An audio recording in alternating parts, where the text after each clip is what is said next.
No dia do meu casamento, meu marido sussurrou no meu ouvido: "A partir de hoje, você é minha." Eu achei que era amor. Fiquei 34 anos naquela casa. 34 anos a 5 metros de uma porta que eu não tive coragem de abrir. De dia, ele era o melhor vizinho do bairro. De noite, quando a luz apagava, ele se transformava em outra pessoa. E o pior som da minha vida não foi soco, não foi grito, não foi xingamento. Foi o ronco. Porque o ronco é o som de um homem que destrói a esposa e dorme como se nada tivesse acontecido. 34 anos de ronco. Até que uma noite, meu corpo disse: chega. Saí de madrugada com uma sacola de lona e R$ 46 no bolso. Hoje moro num abrigo para morador de rua. E é o lugar mais seguro que eu já morei na vida. Oi, meus queridos. Oi, minhas queridas. Que bom que vocês vieram me fazer companhia hoje. Cheguem pra cá, puxem uma cadeira aqui do meu lado, que essa vovó tá com vontade de conversar e o coração tá cheio de coisa pra dizer. Vocês estão me encontrando aqui no refeitório do abrigo, arrumando as mesas pro café da manhã. Olha só, eu tô colocando os pratos direitinhos, cada um no seu lugar. Cada copo viradinho para baixo para não cair poeira, cada colherzinha do lado certo. A toalha de plástico xadrez já tá limpa, esticadinha, sem dobra. Os guardanapos de papel eu dobro em triângulo e coloco debaixo de cada prato, porque mesa bem posta é respeito por quem vai sentar. Parece besteira, né? Arrumar mesa de refeitório de abrigo municipal. Mas para mim não é besteira não, meus filhos. Para mim, isso aqui é sagrado. Porque cada prato que eu coloco nessa mesa é um prato que vai alimentar uma mulher que teve coragem de sair do inferno. E coragem de sair do inferno merece pelo menos uma mesa bem posta e um café quentinho de bom dia. O cheiro do café já tá tomando conta do refeitório todo. Café coado no pano, daquele jeito antigo que minha mãe fazia lá no bairro Martins, naquela cozinha de chão de cimento que ela esfregava todo santo dia. Eu chego aqui todo dia às 5:30 da manhã, antes de todo mundo acordar, e faço o café. Fervo a água no fogão grande, aquele fogão industrial de 6 bocas que a prefeitura doou pro abrigo, ponho o pó no coador de pano, pano que eu mesma lavo e deixo de molho com bicarbonato para não ficar com gosto rançoso. E vou despejando a água devagarzinho, com paciência, vendo aquele líquido escuro ir caindo na jarra de vidro, fumegando, soltando aquele vapor que sobe e se mistura com o ar gelado da manhã de Minas. Depois, corto o pão em fatias iguais, passo a manteiga nos pratos, cada fatia com a mesma quantidade de manteiga, porque aqui ninguém merece mais nem menos que ninguém. E arrumo as xícaras em fileira. Tudo no capricho, tudo com carinho. Porque cozinhar aqui é diferente de cozinhar lá. Aqui, ninguém reclama da comida. Aqui, ninguém joga prato na parede. Aqui, ninguém me chuta porque o arroz empapou ou a carne ficou dura. Aqui, as mulheres sentam, comem e dizem: obrigada, dona Cida. Obrigada. Uma palavra tão simples, tão pequenina. 5 letras que cabem na palma da mão.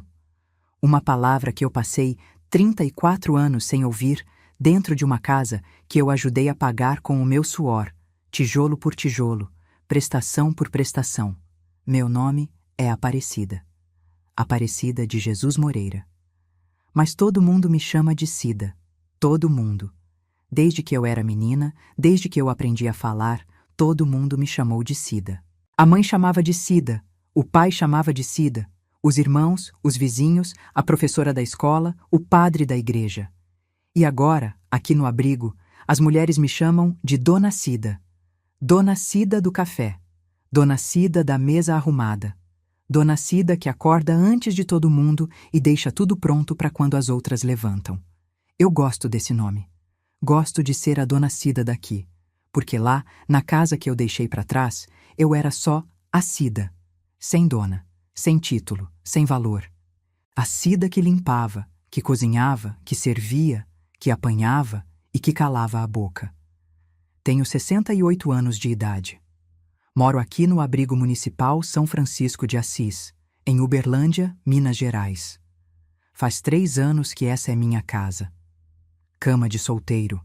Colchão fininho que range quando eu viro de lado de noite, lençol branco do abrigo que a gente troca a cada semana, Travesseiro do abrigo também, baixinho, meio murcho, mas que para mim é o travesseiro mais macio do mundo, porque é travesseiro de paz. Guarda-roupa eu não tenho. Tenho uma sacola de lona debaixo da cama com 3 mudas de roupa, uma bíblia com a capa gasta de tanto folhear e uma foto. A foto é minha, de quando eu tinha 25 anos. Bonita, sorrindo. Vestido florido de algodão que eu mesma costurei numa máquina emprestada da vizinha. Cabelo comprido, escuro, brilhando no sol. Todos os dentes na boca. Sem cicatriz nenhuma na sobrancelha. Sem falta de dente. Sem mancada no quadril. Eu olho para aquela foto todo dia antes de dormir.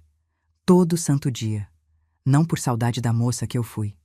Eu olho como prova. Prova de que eu existia antes dele. Prova de que existiu uma vida inteira, completa, sorridente, antes de um homem resolver me transformar em pedaço. Sou mulher pequena, viu, meus queridos? 1,50 m de altura, magra de osso fino, daquelas que parece que o vento leva. Cabelo branco cortado, curtinho rente. Eu mesma corto com a tesoura de costura, sem espelho, na pia do banheiro do abrigo.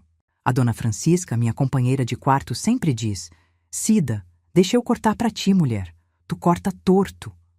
Mas eu gosto de cortar sozinha, porque durante 34 anos até meu cabelo não era meu. Ele dizia como eu tinha que pentear, como eu tinha que prender, como eu tinha que parecer.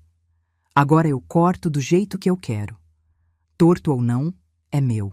Meu rosto é estreito, maçãs do rosto saltadas de magra, pele escura com manchas de sol de quem trabalhou a vida inteira debaixo de sol forte de Minas.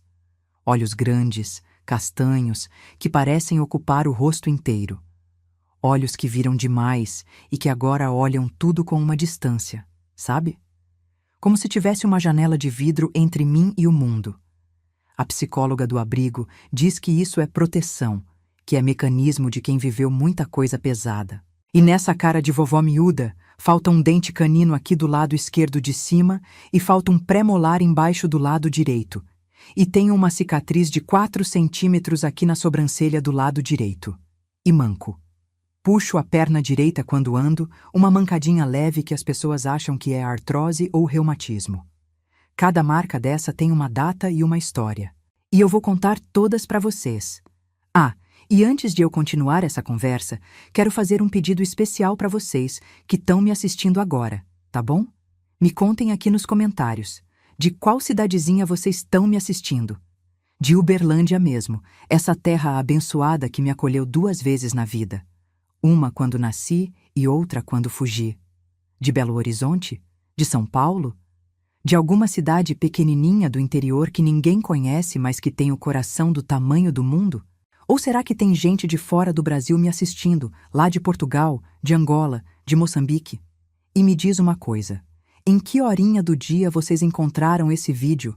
De manhãzinha cedinho com o café, que nem eu aqui no refeitório? Depois do almoço, naquela preguicinha gostosa de digestão? Ou já de noitinha, debaixo do cobertor, antes de fechar o olho? Eu leio todos os comentários, viu, meus amores? Todos, um por um. E cada um que eu leio me enche o peito de uma quentura boa, daquelas que esquenta de dentro para fora, daquelas que nem cobertor de lã dá. Então me conta, de onde você é e que horas são aí? Vamos fazer uma corrente de carinho aqui nos comentários.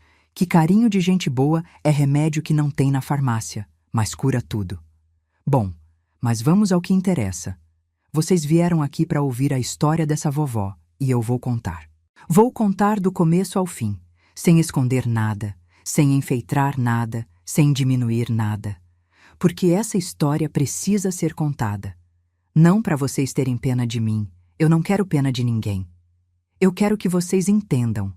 Entendam como uma mulher pode ficar 34 anos dentro de uma casa com a porta aberta e não sair.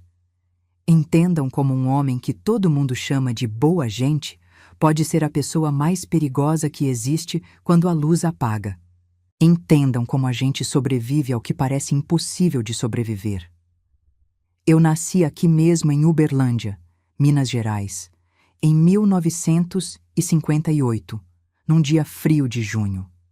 Junho em Uberlândia é um frio seco que entra na pele e não sai, que racha os lábios e resseca a garganta.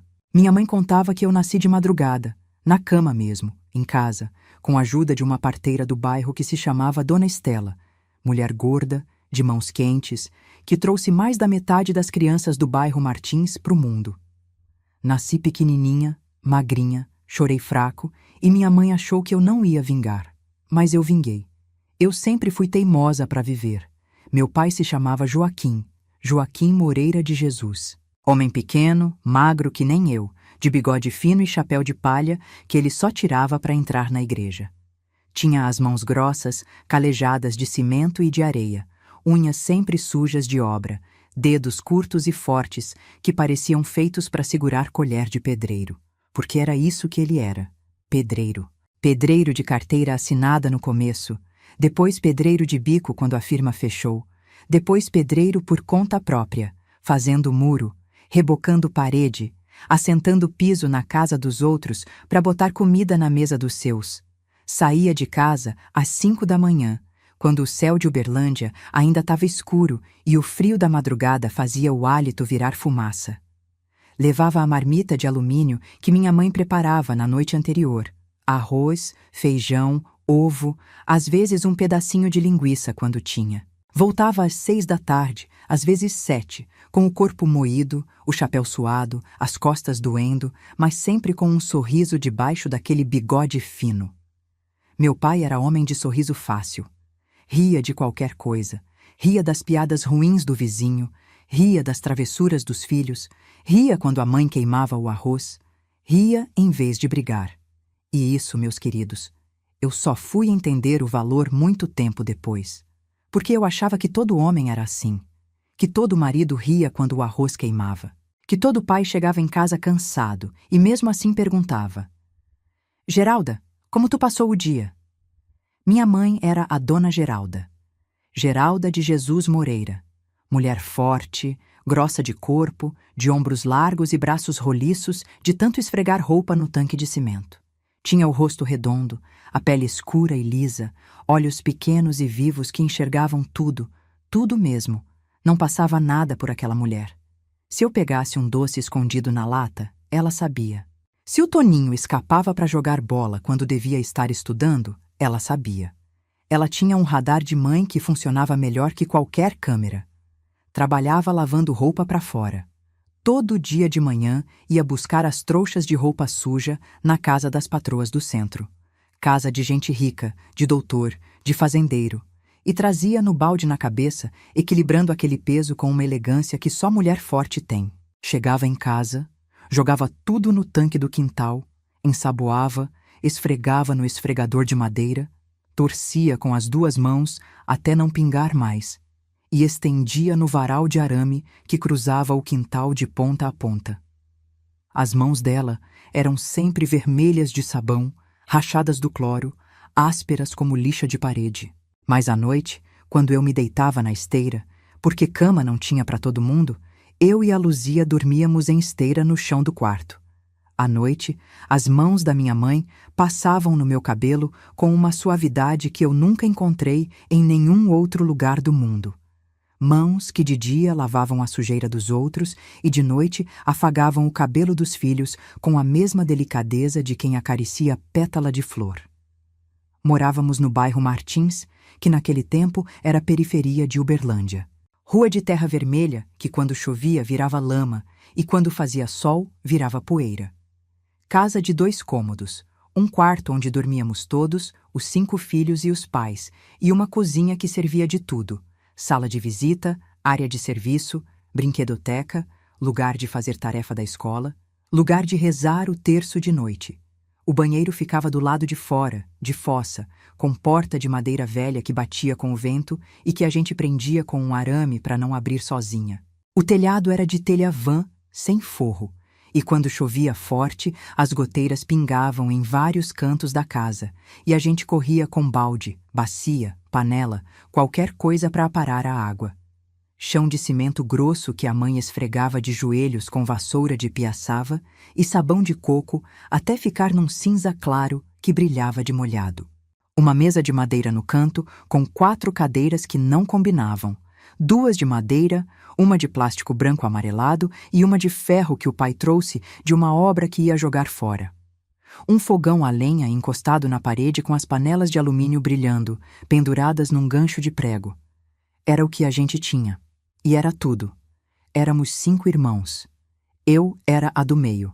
Antes de mim veio o Toninho, Antônio, mas ninguém chamava de Antônio. Era Toninho desde o berço. E a Marli, a mais velha das mulheres. Depois de mim veio o Dito, Benedito, que o pai chamava de Dito porque achava Benedito muito nome para menino tão custoso. E a Luzia, a caçula, a dengosa da família. 5 bocas para alimentar com salário de pedreiro e renda de lavadeira. A gente não passava fome, mas passava perto. Comida era arroz, feijão, ovo, couve picadinha, angu de fubá com quiabo quando tinha, mandioca cozida, abóbora com carne seca quando a mãe conseguia comprar. Carne fresca era luxo. Só no domingo, quando o pai ia na feira do bairro cedo, antes do sol esquentar, e comprava um pedaço de carne de segunda. Acém, músculo, pescoço, e a mãe fazia panelada com mandioca, louro, alho, cheiro verde. Aquele cheiro de carne cozinhando devagar no fogão, a lenha tomava conta da rua inteira, e os vizinhos já sabiam. É domingo na casa do Joaquim. E a gente sentava na mesa, os 7, e comia aquela panelada como se fosse banquete de rei. Cada pedaço de carne era sagrado. A mãe separava os pedaços maiores para o pai e para os meninos e ficava com os ossos e as pontas. E quando eu perguntava, mãe, a senhora não vai comer carne? Ela dizia, eu gosto é do caldo, minha filha. O caldo é a melhor parte. Mentira. Ela não gostava do caldo. Ela ficava com o caldo para sobrar carne para os filhos. Isso é mãe, meus queridos. Isso é amor de verdade. Amor que fica com o caldo para dar a carne para os outros. Minha infância foi pobre, mas foi boa. Foi boa de verdade. Eu preciso que vocês entendam isso antes de eu contar o resto. A infância foi boa. Eu brincava na rua de terra com as outras crianças do bairro. Pique-esconde atrás dos muros de tijolo, amarelinha riscada no chão com carvão do fogão, casinha debaixo do pé de goiaba do quintal do seu Miltão. O vizinho gordo que roncava na rede e deixava a gente brincar no quintal dele, contanto que não mexesse nas galinhas. Eu andava descalça o dia inteiro, pé sujo de terra vermelha de Minas, dedão rachado de pisar em pedra, calcanhar grosso de tanto chão. De noite, a mãe me pegava no colo. Mesmo eu já grandinha, ela me pegava. E esfregava meus pés com bucha de mato e sabão na bacia de alumínio. Cida, menina, tu parece bicho do mato andando descalça desse jeito. E eu ria. E ela esfregava. E a água da bacia ficava vermelha de terra. A escola era a escola estadual do bairro Martins, uns 15 minutos a pé de casa. Eu ia de chinelo de dedo, vestido de chita que a mãe costurava em casa com retalho que ganhava das patroas, e caderno de capa dura que tinha que durar o ano inteiro porque não tinha dinheiro para comprar outro. Lápis emprestado, borracha dividida com a Marli, régua que era um pedaço de papelão cortado reto. Eu gostava de estudar. Gostava de ler, gostava de escrever, gostava de copiar as letras bonitinhas no caderno com o lápis apontado na faca de cozinha porque apontador era artigo de luxo. A professora, Dona Eunice, uma mulher magrinha de óculos grosso e voz de passarinho, dizia que eu tinha a letra mais bonita da turma e que eu ia longe. Essa menina tem futuro. Ela disse uma vez para minha mãe na reunião de pais. E minha mãe sorriu com aquele sorriso de orgulho que só mãe sabe dar. Eu sonhava em ser professora. Sonhava em ter uma sala de aula cheia de criança me chamando de Dona Cida e aprendendo a ler comigo. Um sonho simples, de gente simples. Um sonho que a vida engoliu inteiro antes de eu ter chance de realizar. Mas a infância foi boa, meus queridos. Preciso repetir isso. A infância foi boa. Porque o que veio depois foi tão ruim, tão escuro, tão pesado, que eu preciso que vocês saibam que existiu um antes. Existiu uma Cida que brincava na rua descalça e ria alto, e corria no sol, e comia manga roubada do pé do vizinho, e dormia sem medo, espalhada na esteira, de barriga para cima, braço aberto, confiando no mundo. Essa Cida existiu. E essa Cida morreu num dia de 1985, dentro de uma igreja, vestida de branco, enquanto todo mundo batia palma e jogava arroz. Na adolescência, eu fui crescendo quieta, reservada, de poucas palavras. Nunca fui de falar demais. Era mais de observar. Ficava no canto ouvindo as conversas dos mais velhos, guardando tudo dentro de mim, aprendendo o mundo pelos olhos mais do que pela boca. Fiz até a 8ª série no Martins mesmo, no turno da tarde, e quando terminei, já sabia que não ia ter como continuar. A situação em casa tinha apertado muito. O pai machucou as costas feio numa obra, caiu de um andaime mal feito, bateu na quina de uma viga de concreto e ficou semanas deitado na cama gemendo de dor, sem poder levantar, sem poder trabalhar, sem um centavo entrando. A mãe lavava roupa para fora da manhã até a noite, mas não dava conta de alimentar 5 bocas com renda de lavadeira. Então eu fui trabalhar. Arrumei emprego de auxiliar de limpeza no Hospital Santa Clara, aqui em Uberlândia. Eu tinha 17 anos quando comecei lá. Trabalho pesado, de acordar de madrugada, pegar ônibus lotado, chegar no hospital antes de 6 da manhã e passar o dia inteiro esfregando o chão de corredor, lavando banheiro de enfermaria, passando pano com desinfetante em quarto de internação. O cheiro de hospital, aquela mistura de álcool, cloro, doença e medo, grudava na minha roupa e no meu cabelo, e ia comigo para casa. Eu chegava em casa de noite cheirando a hospital e a mãe dizia: "Cida, vai tomar banho antes de sentar nesse sofá que tu tá cheirando a formol." E eu ia. Banho de bacia, água fria, sabonete de coco. E voltava limpa para jantar o arroz com ovo que a Marli tinha feito. Ganhava pouco, salário mínimo, mas era dinheiro. Dinheiro que eu entregava na mão da minha mãe no dia do pagamento, inteiro, sem tirar um centavo, e ela administrava. Pagava a conta de luz, comprava feijão, guardava um trocado pro remédio do pai.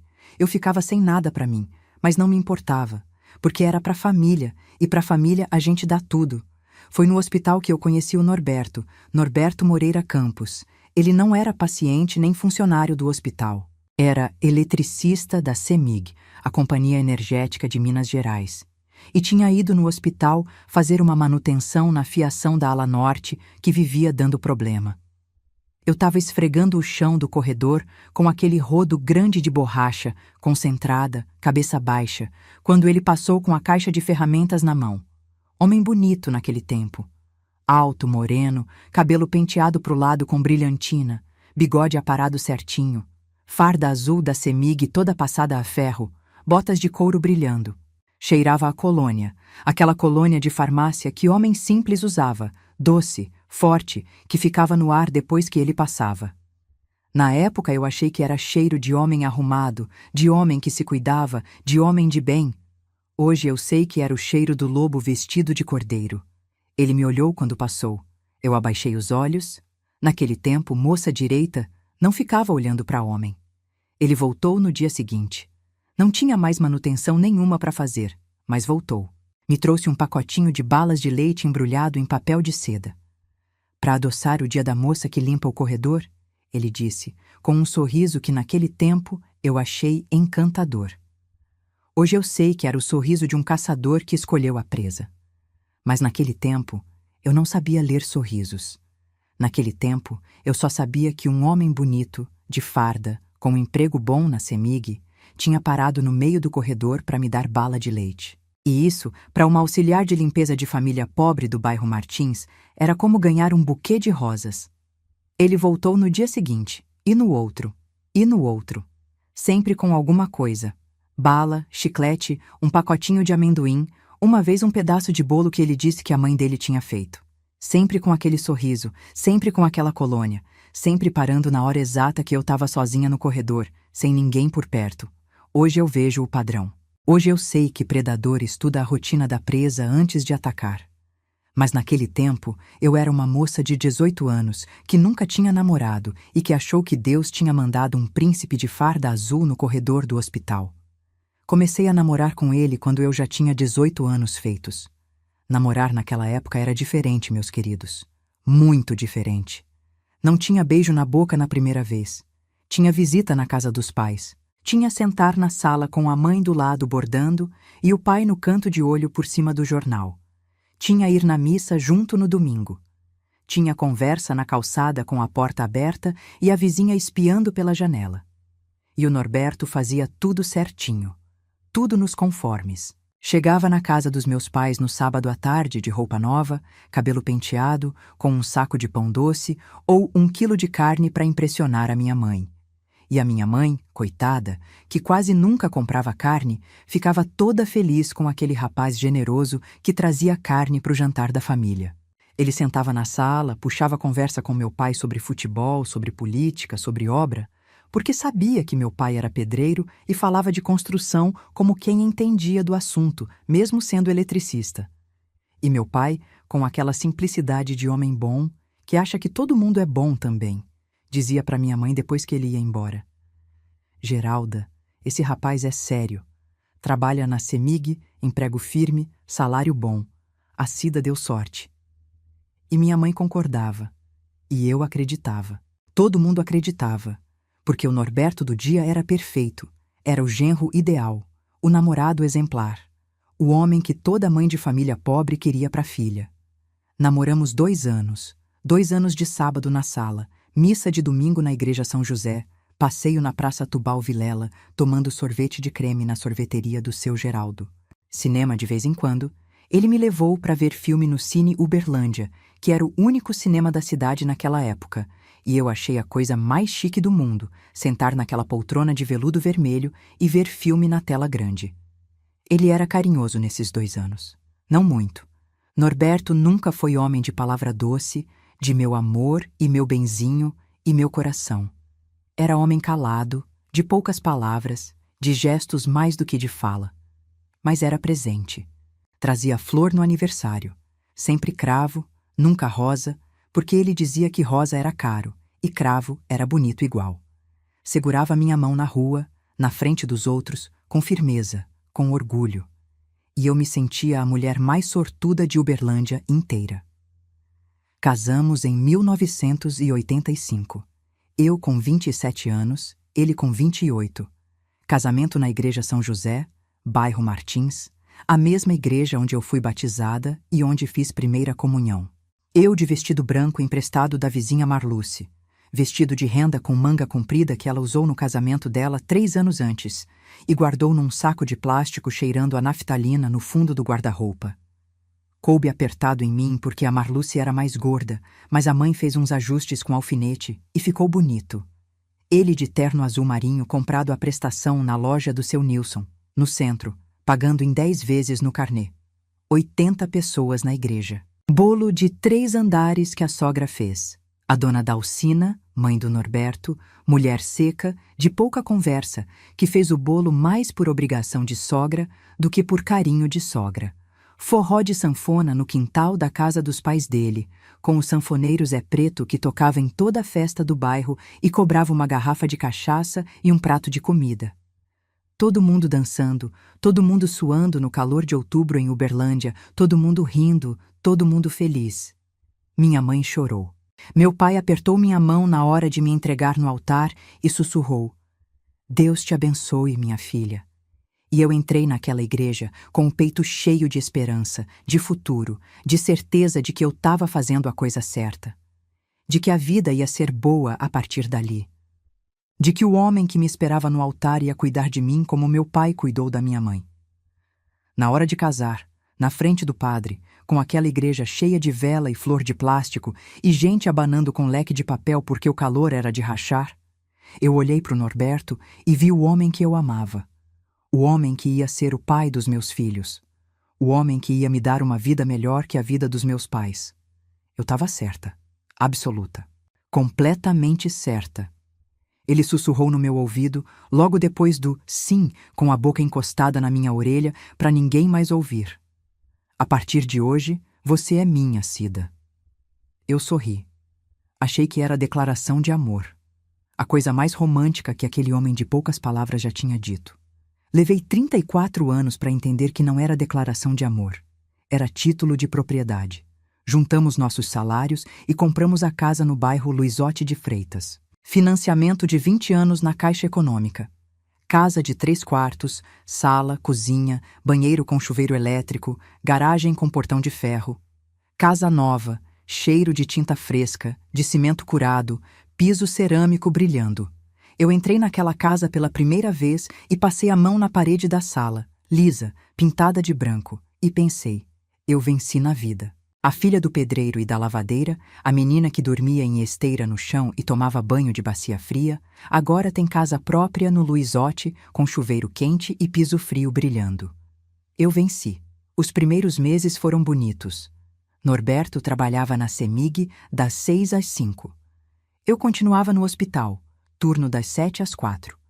De noite a gente jantava junto, eu cozinhava arroz, feijão, carne, salada, assistia à novela na televisão de 14 polegadas que compramos à prestação e dormia. Fim de semana ele lavava a calçada, eu passava roupa. Domingo ele assistia jogo e eu ia visitar minha mãe no Martins. Vida de casal. Rotina de casal. Normal.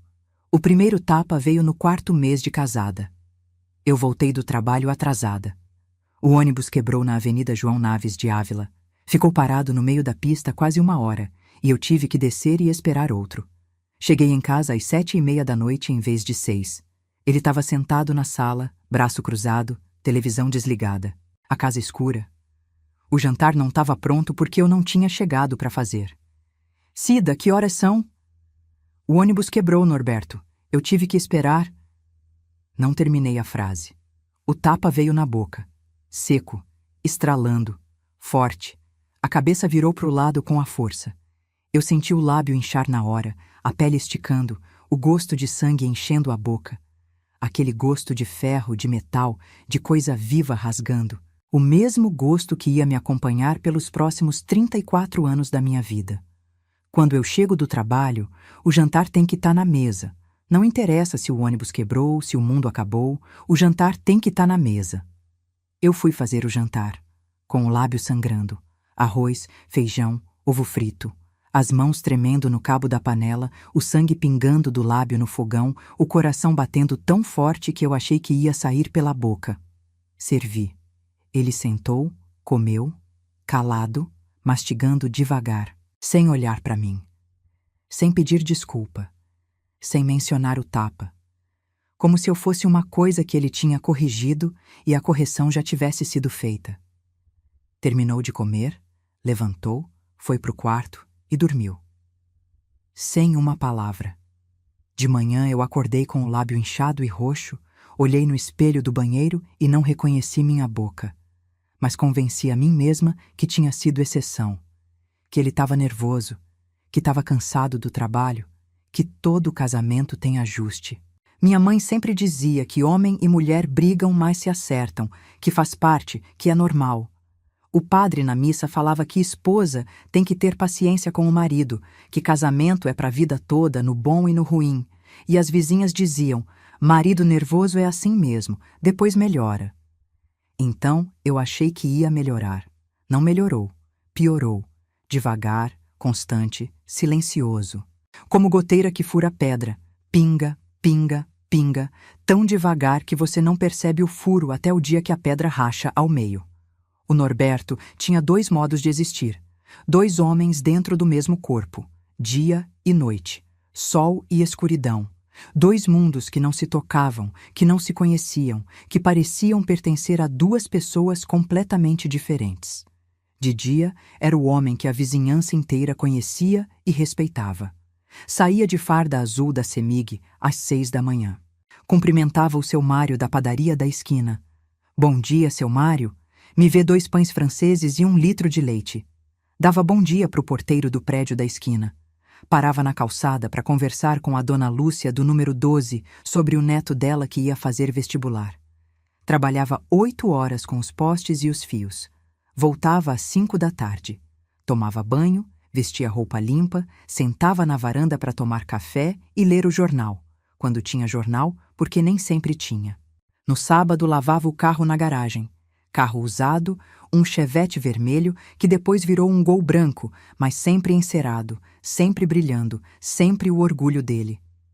Passava cera com uma flanela amarela que ele lavava separado e não deixava ninguém tocar. Assistia jogo do Cruzeiro no domingo com a camisa azul e o copo de cerveja na mão.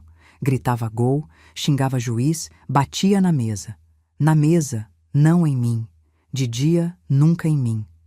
Ia na missa com a mãe dele, a dona Dalcina, no primeiro domingo de cada mês, com camisa social e sapato engraxado. Pagava as contas em dia, não devia nada para ninguém. Cumprimentava os vizinhos pelo nome, sabia o aniversário da filha de cada um, perguntava pela saúde da avó, oferecia ajuda para trocar chuveiro e consertar tomada, porque era eletricista e fazia favor de graça para o bairro. Homem correto, homem sério, homem trabalhador. Homem que qualquer vizinha do Luizote de Freitas apontava e dizia com inveja: a Cida deu sorte de casar com o Norberto.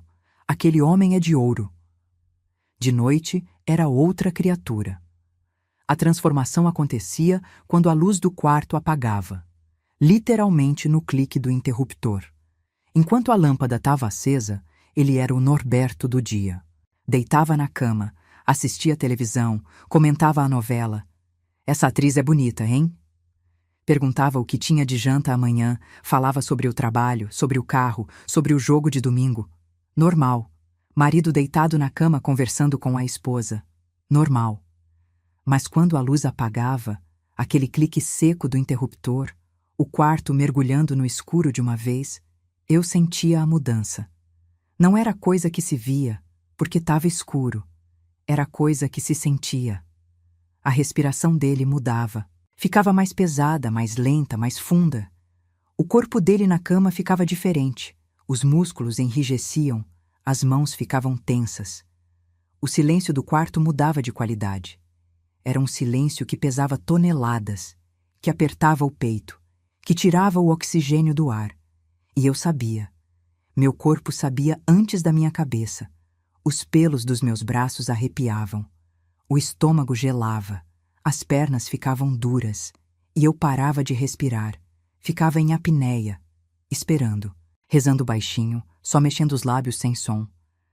Deus, faz ele dormir logo, faz ele virar pro lado e dormir. No escuro, ele não era marido, era dono, e eu não era esposa. Era coisa, propriedade, objeto de uso, para fazer o que quisesse, quando quisesse, como quisesse. A partir de hoje, você é minha, dele, posse, coisa sem vontade, sem voz, sem direito de dizer não. Eu não vou descrever para vocês tudo o que acontecia naquele quarto com a porta trancada e a luz apagada. Não vou porque não tenho palavras que alcancem o que era. Porque certas coisas não cabem em palavra, não cabem em frase, não cabem em língua nenhuma. Mas vou dizer o que posso, porque vocês precisam entender o tamanho do que eu vivi. O que acontecia naquele escuro não era coisa de casamento. Não era algo que pertence à vida de marido e mulher. Era algo que pertence a pesadelo. Tinha ordem, tinha rotina, tinha exigências que me faziam sentir que meu corpo não era mais meu, que eu tinha deixado de ser gente e virado instrumento. Se eu não fizesse exatamente do jeito que ele determinava, vinha o punho fechado, no escuro, sem aviso. O punho acertava onde encontrasse. Rosto, costela, estômago, braço. Se eu chorasse, e no começo eu chorava. Nos primeiros meses eu soluçava alto porque a dor era tanta que eu não conseguia segurar. Ele tapava minha boca com a mão, apertava forte e dizia no meu ouvido, com aquela voz baixa e calma, que era 1000 vezes pior que qualquer grito. Cala a boca, Cida. Os vizinhos vão ouvir. Tu quer que os vizinhos saibam que tipo de mulher tu é? E eu calava. Aprendi a calar. Aprendi a engolir o grito no meio da garganta. Aprendi a morder o travesseiro. Aprendi a chorar sem fazer barulho. Sem um gemido, sem um soluço. Só as lágrimas escorrendo no escuro, molhando o travesseiro em silêncio. Aprendi que meu corpo podia estar sendo destruído e minha boca podia estar fechada ao mesmo tempo. E essa é a lição mais cruel que uma mulher pode aprender. E depois de tudo que ele fazia, vinha a parte que mais me destruía. Porque depois do que acontecia, ele simplesmente virava para o lado, puxava o lençol até o ombro e dormia. em 2 minutos, roncando, um ronco pesado, regular, de homem em paz consigo mesmo, como se tivesse acabado de assistir o Jornal da Noite e ido dormir satisfeito. Como se nada tivesse acontecido. Como se eu não existisse. Como se os últimos minutos, ou às vezes horas, fossem coisa da minha imaginação. E eu ficava, deitada, no escuro, imóvel, o corpo doendo por fora e por dentro, sem conseguir mexer, sem conseguir levantar, sem conseguir virar na cama porque cada movimento doía, olhando para o teto que eu não via porque estava tudo escuro, ouvindo o ronco dele, aquele ronco constante, ritmado, tranquilo. O ronco de um homem que acabou de destruir uma mulher e dorme como criança de colo. O ronco. Meus queridos, eu sei que parece coisa estranha de se dizer, mas o som mais horrível da minha vida inteira, de todos os 68 anos, não é tapa, não é soco, não é osso estalando, não é grito, não é xingamento. É ronco, o ronco dele. Porque o tapa dói na hora e depois fica roxo e depois sara. O soco marca, mas cicatriza. Mas o ronco é o som da indiferença. É o som de quem fez o que fez e não se importou nem um pouquinho, que não perdeu 1 minuto de sono, que não sentiu nem uma gota de remorso, que faz e dorme, faz e dorme, faz e dorme. E de manhã acorda e diz: "Bom dia, Cida", com a mesma boca que na noite anterior disse as coisas que disse. E toma café com leite e come biscoito de polvilho e vai trabalhar de farda azul, cumprimentando o seu Mário da padaria como se a noite não tivesse existido. 34 anos de ronco. 12.400 noites, mais ou menos. 12.400 vezes ouvindo aquele som depois de tudo que acontecia. 12.400 vezes olhando para o teto escuro e rezando para amanhecer logo. Porque de dia era mais fácil. De dia a gente fingia. De dia ele era o Norberto e eu era a Cida, e a gente era o casal normal do Luizotti de Freitas que todo mundo admirava. No 2º ano de casamento, ele tomou meu salário. A partir de agora, eu administro o dinheiro dessa casa. Ele disse numa noite de terça-feira, como quem anuncia que vai pintar a parede de outra cor. Coisa decidida, sem discussão. E passou a ser assim. Eu trabalhava no hospital 8 horas por dia, recebia no fim do mês e ele pegava. Tudo. O envelope inteiro. Não sobrava 1 centavo para mim. Nem para um café na padaria, nem para um sabonete, nem para uma passagem de ônibus extra. Se eu precisava de qualquer coisa, absorvente, meia, desodorante, tinha que pedir para ele. E pedir para ele era abrir a boca e engolir humilhação. "Norberto, preciso de pasta de dente." E ele olhava de cima, com aquele olhar de patrão olhando para a empregada pedinte. "Já acabou de novo? Tu gasta demais, Cida. Mulher só sabe gastar." E dava ou não dava, dependendo do humor. Às vezes dava, às vezes não. Às vezes eu ficava 1 semana sem absorvente porque ele decidiu que eu estava gastando demais. Sem dinheiro, mulher não sai, não paga ônibus extra, não paga aluguel, não compra comida sozinha, fica presa sem grade, presa pelo bolso vazio, pela dependência, pela vergonha de ser mulher crescida que não tem R$1 de seu.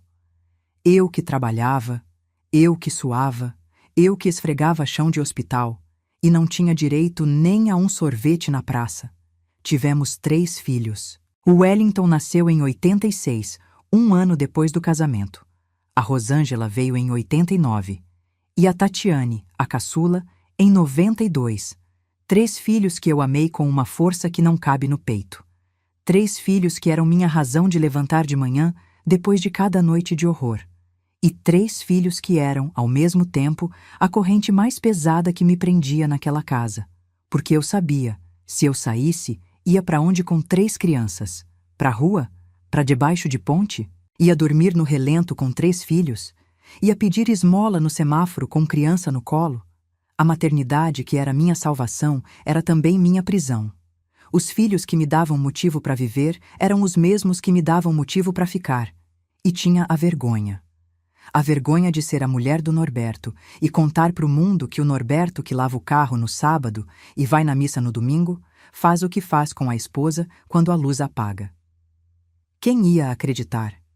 Quem? O padre? O vizinho? A sogra? Iam dizer que eu era louca, que eu estava inventando, que eu era ingrata. O Norberto te deu casa, te deu comida, te deu vida boa, te deu 3 filhos e tu reclama. Tu quer o quê, mulher? Eu já ouvia as vozes na minha cabeça antes mesmo de abrir a boca. Então, eu não abria. E tinha o medo mais pesado de todos. Porque ele disse uma vez só bastou, com aquela voz baixa e calma, no escuro, depois de tudo. Cida, se tu sair dessa casa, eu te acho. Pode ir pro fim do mundo. Eu te acho e te trago de volta. E quando te trouxer, vai ser pior do que qualquer coisa que tu já viveu. E eu acreditei. Cada célula do meu corpo acreditou. Porque o homem que fazia o que fazia no escuro era capaz de tudo. Eu sabia disso com a mesma certeza com que eu sabia que o sol nascia de manhã. Não era suposição.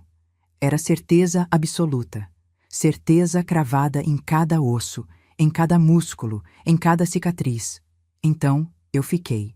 34 anos a 5 metros de uma porta que eu não conseguia abrir. 5 metros entre a cama e a liberdade. E eu não andava. Os anos foram passando e a violência foi crescendo junto, como planta venenosa que quanto mais tempo fica, mais fundo a raiz vai e mais difícil de arrancar. No começo era tapa. Tapa na boca, tapa na cara, tapa no ouvido que deixava zumbindo por horas. Depois o tapa virou soco. Soco fechado, de punho duro, que acertava a mandíbula, maçando o rosto, têmpora. Depois o soco ganhou companhia de chute. Chute na canela, chute na coxa, chute no quadril, chute na costela. Depois o chute não bastou, e veio o resto: garrafa, ferro de passar roupa, cabo de vassoura, cinto de couro com fivela. O que tivesse ao alcance da mão dele virava instrumento. E sempre no mesmo padrão de sempre. De dia, nada. De dia o Norberto encerava o carro, comprava pão, cumprimentava vizinho. De noite, o quarto, a porta, o interruptor, o escuro e o que vinha depois. Eu fui perdendo pedaços de mim ao longo dos anos, perdendo devagar, um de cada vez, como árvore que perde folha no inverno. Perdi o dente canino do lado esquerdo em 2003. Soco na boca porque eu demorei para atender o telefone que tocou na sala. Era a mãe dele ligando e ele estava no banho, e eu estava no quintal estendendo roupa e não ouvi na hora. Quando entrei correndo e atendi, já tinha caído. Ele saiu do banheiro de toalha, perguntou quem era, eu disse que não deu tempo de atender. E o soco veio antes de eu terminar a frase. Senti o dente soltar na hora. Cuspi ele na mão. Pequeno, branco, com um fio de sangue. Olhei para o dente na palma da minha mão e pensei. Esse dente tinha 27 anos de casamento. Nasceu comigo, cresceu comigo, mastigou a comida que me alimentou a vida inteira. E agora tá na minha mão porque um homem decidiu que eu demorei para atender o telefone. Perdi o premolar de baixo do lado direito em 2009. Soco porque a camisa dele estava com a gola amarelada. Eu tinha lavado, esfregado, posto alvejante. Mas a gola não saiu branca. E ele decidiu que eu era incompetente. O soco pegou de baixo para cima, acertou a mandíbula e o dente saiu com raiz e tudo. Sangrou a noite inteira. Eu coloquei algodão com água oxigenada e fiquei sentada no banheiro até de manhã, cuspindo sangue na pia. A cicatriz na sobrancelha veio em 2014. Ele chegou do bar numa sexta à noite, cheirando a cerveja e a raiva. Eu não sei o motivo. Talvez não tivesse motivo. Às vezes não tinha. Às vezes ele chegava e batia porque sim. Porque podia. Porque eu estava ali e a porta estava trancada e ninguém ia ver. Nessa noite foi garrafa de cerveja. A garrafa que ele estava bebendo, vazia, que ele segurou pelo gargalo e acertou na minha sobrancelha. O vidro não quebrou. Garrafa de cerveja é grossa, mas a borda abriu minha pele em 4 centímetros. O sangue escorreu pelo meu rosto, entrou no olho, e por um instante eu não enxerguei nada com o olho direito. Fiquei cega de sangue, e ele foi dormir. Eu limpei o sangue com pano de prato, coloquei esparadrapo e fui dormir também. Porque ir no hospital significava explicar. E explicar significava admitir. E admitir significava enfrentar. E enfrentar naquele tempo era uma coisa que eu não sabia fazer. E o quadril? O quadril direito. O quadril foi o que mais sofreu e é o que mais dói até hoje. Eu manco. Puxo a perna direita quando ando, uma mancada que todo mundo percebe, mas que ninguém pergunta porque é falta de educação. Perguntar por que uma velha manca. Acham que é artrose, que é desgaste natural, que é idade, que é reumatismo. Não é. É chute. Foram tantos chutes no quadril ao longo dos anos que eu perdi a conta. Chute quando eu estava de pé na cozinha e ele chegava por trás. Chute quando eu estava no chão depois de uma surra e ele dava mais um para aprender. Chute quando eu estava dormindo e ele acordava de mau humor no meio da noite. O quadril foi quebrando por dentro devagar. As cartilagens se desgastando, os ossos se desalinhando até virar essa mancada que me acompanha para sempre. A médica do abrigo disse que eu tenho artrose avançada no quadril direito causada por trauma repetitivo. Trauma repetitivo. Jeito bonito de dizer que meu marido me chutou tantas vezes que meu quadril entortou. Os filhos cresceram vendo. Não tudo. O que acontecia no quarto com a porta trancada eles não sabiam. Pelo menos eu rezava para que não soubessem. Mas viam o resto. Viam eu com o olho roxo de manhã, disfarçando com óculos escuros dentro de casa. Viam eu mancando mais que de costume depois de uma noite mais violenta. Viam eu calada na mesa do jantar enquanto ele comia e reclamava que o feijão estava sem sal ou que a carne estava seca. Viam eu lavar o sangue do próprio rosto na pia do banheiro de madrugada, achando que eles estavam dormindo, mas eles não estavam. Criança que vive em casa, onde pai bate na mãe, não dorme. Finge que dorme. Fica com os olhos fechados e os ouvidos abertos. E ouve tudo. Cada tapa, cada queda, cada gemido abafado. E grava. E carrega para a vida inteira. O Wellington, meu mais velho, saiu de casa com 17 anos. Foi embora para Goiânia sem avisar, sem se despedir, sem olhar para trás. Pegou uma mochila, enfiou umas roupas e sumiu de madrugada. Deixou um bilhete em cima da mesa da cozinha. Não me procurem. E ninguém procurou. O Norberto disse, deixa ele, vai voltar quando a fome apertar. Não voltou. Nunca voltou. Não liga. Não visita. Não manda carta, não manda mensagem, não manda notícia. Cortou a família inteira como quem corta a unha. Sem dor visível, sem remorso, sem saudade. Sumiu no mundo. Eu entendo. Eu entendo com uma dor que só mãe de filho perdido em vida entende. Ele viu demais. Viu a mãe apanhar. Viu o pai ser monstro. Viu e não pôde fazer nada porque era menino. E menino contra homem crescido não tem chance.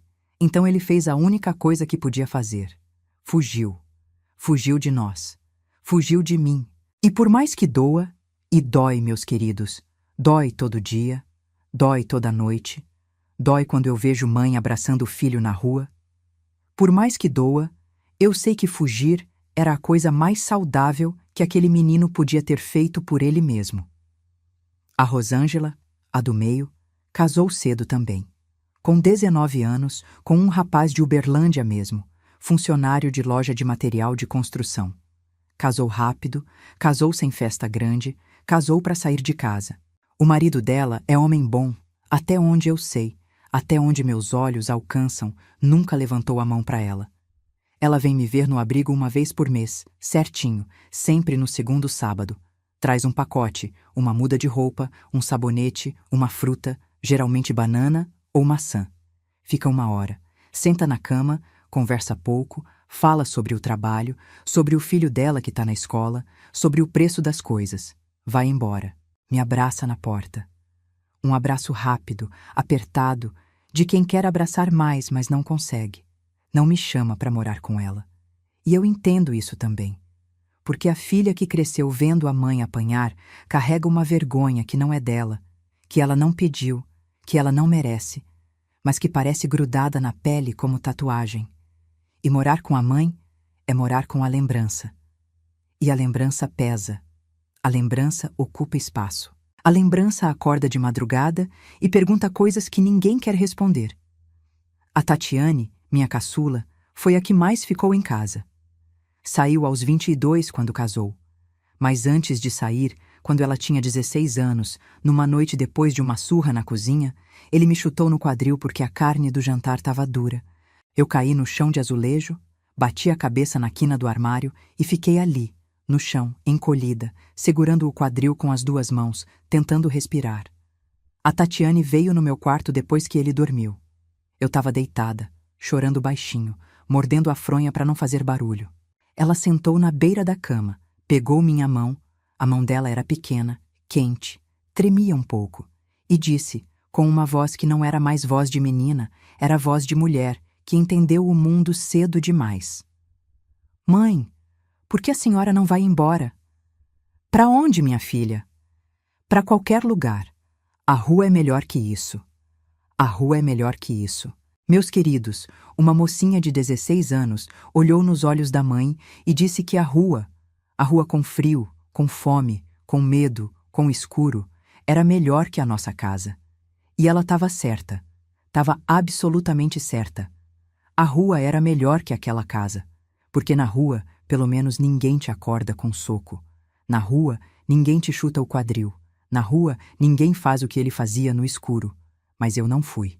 Não naquela noite. Não naquele ano.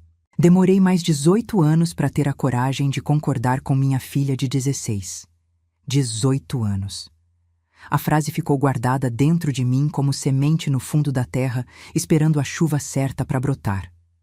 A rua é melhor que isso. Eu repetia para mim mesma em silêncio, deitada na cama, ouvindo o ronco dele, noite após noite.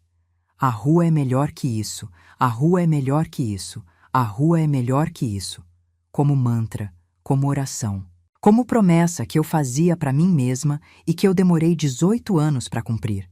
Eu sobrevivi 34 anos naquela casa por causa de uma coisa que eu só fui entender muito tempo depois, quando a psicóloga do abrigo, a doutora Meire, me explicou com palavras que finalmente fizeram sentido. Ela disse que se chama dissociação. É quando a mente da pessoa se desliga do corpo para aguentar o que o corpo está passando, como se a gente saísse de si mesma, como se flutuasse para fora do próprio corpo e ficasse olhando de cima, de longe, como se não fosse com a gente. E era exatamente isso que eu fazia. Quando a luz apagava e eu sentia o que vinha, eu saía. Não do quarto, da minha própria cabeça. Minha mente ia para outro lugar. Ia para a cozinha da minha mãe, para o cheiro de biscoito de polvilho torrando no forno, para o som da panela de feijão borbulhando, para a voz da minha mãe cantando música de rádio enquanto esfregava roupa no tanque. Ia para a rua de terra do Martins, para a brincadeira de amarelinha com a Lurdinha da casa da esquina, para o pé de goiaba do seu Miltão, para o gosto de manga chupada debaixo do sol quente. Ia para a escola, para a letra bonita no caderno, para a voz doce da dona Eunice dizendo que eu ia longe, que eu tinha futuro. Meu corpo ficava ali, na cama, no escuro, passando pelo que passava. Mas eu, a Cida de verdade, a Cida que existia antes do casamento, a Cida da foto, ia embora. Se escondia nas gavetas mais profundas da própria memória e esperava acabar. E acabava. Sempre acabava. Ele terminava, virava pro lado, dormia. E eu voltava. Voltava pro corpo que doía, pro quarto escuro, pro ronco, e ficava ali, deitada, imóvel, contando os minutos pro dia nascer. Porque o dia era mais fácil. O dia era mentira, mas era mentira suportável. O dia era o Norberto lavando o carro e eu limpando casa, e todo mundo fingindo que era normal. E a gente fingia tão bem, meus queridos. Tão bem que até eu mesma às vezes quase acreditava. Teve uma noite, em 2015, que eu cheguei no lugar mais escuro da minha vida. Ele tinha me socado no estômago de tarde, na cozinha, porque eu esqueci de comprar o café da marca que ele gostava na mercearia do bairro. Comprei outra marca porque a dele tinha acabado na prateleira. Soco no estômago. Eu dobrei no chão sem ar. Achei que ia morrer ali, no azulejo da cozinha, de barriga, com o rosto encostado no rodapé. Ele saiu pro bar como se tivesse acabado de espantar uma mosca. De noite, na cama, depois de tudo que já virou rotina horrível, com ele roncando do lado, eu fiquei olhando para o teto escuro e pensei coisas que eu nunca vou repetir. Pensei em coisas definitivas. Pensei que se eu deixasse de existir, a dor parava. Pensei que morrer era mais simples que viver. Pensei que fechar os olhos para sempre era mais fácil do que abrir os olhos todo dia de manhã e fingir que estava tudo bem. Mas aí, e eu agradeço a Deus por esse aí, todos os dias da minha vida, eu virei a cabeça no travesseiro e olhei para o criado mudo. E lá estava a foto. A foto de mim aos 25 anos. O rosto sorrindo, os dentes todos na boca, o cabelo solto, o vestido florido, a mulher inteira, completa, sem marca, sem medo. E eu pensei, aquela mulher da foto não queria ir embora do mundo. Aquela mulher queria viver, queria ser professora, queria ter uma vida bonita. Aquela mulher merecia mais do que um quarto escuro com um monstro roncando do lado. E eu, por mais destruída que eu estivesse, por mais quebrada, por mais apagada, eu ainda era aquela mulher. Em algum lugar debaixo dos roxos, debaixo das cicatrizes, debaixo dos dentes perdidos e do quadril torto, aquela mulher de 25 anos ainda respirava. Fraca, mas viva. Escondida, mas presente. Naquela noite, eu não fiz nada definitivo. Graças a Deus, eu não fiz. Mas peguei a foto e coloquei debaixo do travesseiro. E a partir daquela noite, toda noite, antes de fechar os olhos, eu pegava a foto, olhava para ela no escuro, às vezes só pelo tato, passando os dedos na borda da foto, sentindo o papel, e dizia baixinho só para mim: "Boa noite, Cida. Aguenta mais uma. Amanhã a gente tenta de novo." Como se eu tivesse me dividido em duas. A Cida do presente, que apanhava e calava, e a Cida da foto, que esperava, que guardava força, que um dia ia ser corajosa o bastante para andar 5 metros. 16 de março de 2019. Eu tinha 61 anos completos. O Norberto tinha 62. Naquela noite, não aconteceu absolutamente nada diferente. Preciso que vocês gravem isso. Não teve surra pior. Não teve ameaça nova. Não teve cena de cinema, daquelas que toca música triste e a personagem olha pela janela e toma a grande decisão. Foi uma noite igual a todas as outras. Igualzinha. Ele fez o que sempre fazia. Dormiu. Roncou. Mesmo padrão. Mesmo ritual. Mesmo horror seguido da mesma indiferença. E eu fiquei no escuro, olhando para o teto, ouvindo o ronco, igual a sempre, doendo por dentro e por fora, cheirando a colônia barata dele que ficava impregnada no travesseiro e no lençol e na minha pele, contando os minutos para o dia nascer. Mas naquela noite, alguma coisa dentro de mim fez uma conta que eu nunca tinha feito antes. Foi uma conta simples, de aritmética de escola, dessas que a Dona Eunice ensinava no quadro negro com giz branco. Eu pensei, eu tenho 61 anos. Se eu viver até os 80, são mais 19 anos. 19 anos vezes 365 noites dá quase 7.000 noites. 7.000 noites mais. 7.000 vezes mais a luz apagando. 7.000 vezes mais o ronco. 7.000 vezes mais acordar de manhã e fingir que tá tudo bem. 7.000. E o corpo disse não. Não foi a cabeça. Não foi raciocínio. Não foi coragem de heroína de filme. Foi o corpo. O mesmo corpo que aguentou 34 anos de tudo que aguentou simplesmente disse: chega. Não dá mais. Acabou. Como máquina que chega no limite e desliga. Mas ao contrário. Não desligou. Ligou. Ligou tudo de uma vez. As pernas que estavam moles de medo ficaram firmes. Os braços que pareciam de chumbo ficaram leves. O coração que batia devagar disparou, bombeando sangue para as pernas, para os braços, para a cabeça. E a cabeça disse: levanta. Agora. Agora ou nunca mais. Porque se tu não levantar agora, tu não levanta nunca. E eu levantei. Devagar. Cuidando para não mexer no colchão. O Norberto roncando. Coloquei os pés no chão frio. Piso cerâmico gelado de março. Frio que subiu pela sola e percorreu o corpo inteiro. Fiquei em pé. O quarto escuro. A respiração dele pesada, regular. Fui no guarda-roupa. Abri a porta devagar, segurando a dobradiça para não ranger. Peguei a sacola de lona que eu usava para ir na feira. Coloquei dentro 2 calcinhas, um sutiã, um vestido de algodão, uma bermuda, uma blusa, a Bíblia. E a foto. A foto de mim aos 25 sorrindo com todos os dentes. Fui na cozinha. Passei na ponta dos pés pelo corredor, desviando do pedaço do chão que range perto do quarto das meninas. Mesmo as meninas já tendo saído de casa há anos, eu ainda chamava de quarto das meninas. Abri o armário da cozinha. Enfiei a mão na lata de farinha de trigo que ficava no fundo da prateleira de cima. Peguei R$ 46 em notas amassadas. Dinheiro que a Rosângela me deu, escondido no meu último aniversário, apertando na minha mão quando o Norberto foi ao banheiro e sussurrando: "Guarda, mãe. Esconde bem. Um dia a senhora vai precisar." Eu guardei. Na lata de farinha. No fundo. Debaixo da farinha. Onde ele nunca olharia porque ele nunca pôs a mão numa lata de farinha na vida. R$ 46. Tudo que eu tinha no mundo. 34 anos de casamento. 30 e tantos anos de trabalho no hospital até me aposentarem. Uma vida inteira de suor. E o que eu tinha para mostrar cabia numa sacola de lona e num punhado de notas amassadas escondidas em lata de farinha. Voltei pro quarto. Parei na porta.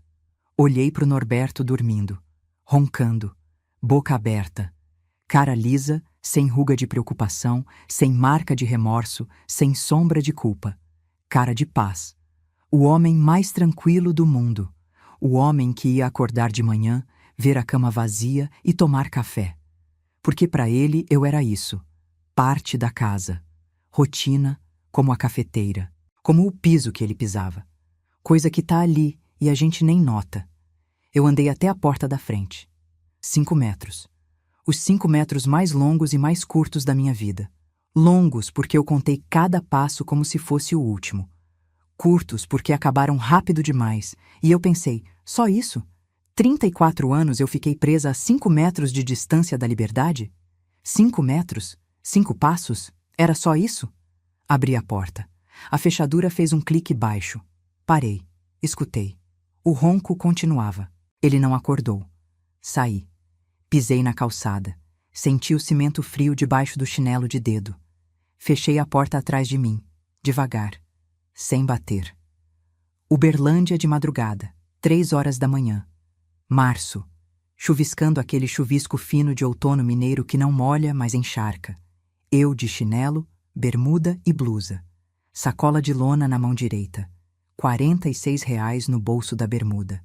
61 anos de idade, sem saber para onde ir. E andei. Andei sem rumo, sem direção, sem destino. Pelo Luizote de Freitas, pelas ruas que eu conhecia de cor. A rua da padaria do seu Mário, a rua da igreja, a rua da escola dos filhos. Pelo Jardim Brasília, pela avenida, pela cidade que dormia enquanto eu fugia. Andei no escuro, no chuvisco, com o chinelo de dedo molhado fazendo plec, plec, plec no asfalto. Andei até os pés doerem, até as pernas reclamarem, até o quadril torto de chute, latejar feito brasa. Mas era dor boa, dor limpa, dor de andar, dor de ir embora.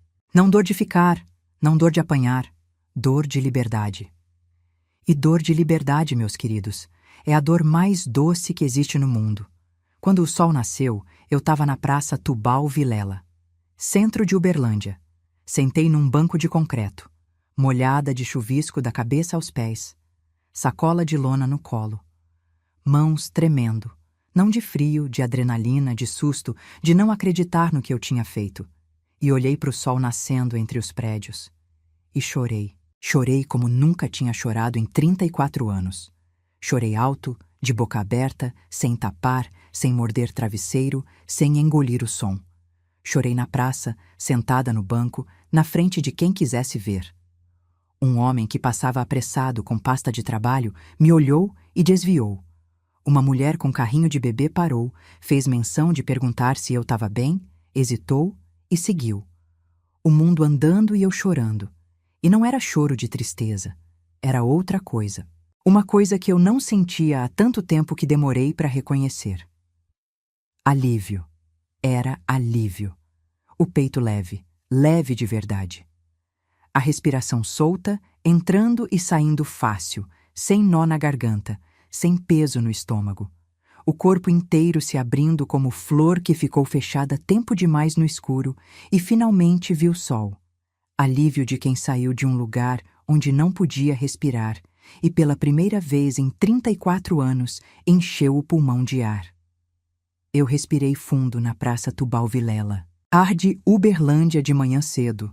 Cheiro de pão de queijo de alguma padaria abrindo, cheiro de terra molhada, cheiro de gasolina de ônibus passando, cheiro de café de alguém fazendo na casa por cima da loja. Ar de fora. Ar do mundo. Ar que não era do quarto. Não era dele. Os primeiros dias na rua foram os piores e os melhores da minha vida ao mesmo tempo. E essa contradição só faz sentido para quem viveu o que eu vivi. Piores porque eu não tinha absolutamente nada. Dormi a primeira noite debaixo da marquise de uma loja de eletrodomésticos na Avenida Afonso Pena. Papelão de caixa de geladeira no chão. Peguei atrás da loja, dobrei em 2, deitei em cima. Sacola de lona de travesseiro. Frio de março, em Minas, que entra nos ossos e parece que nunca mais sai. Tremi a noite inteira, sem dormir 1 minuto, sem cobertor, sem parede para cortar o vento.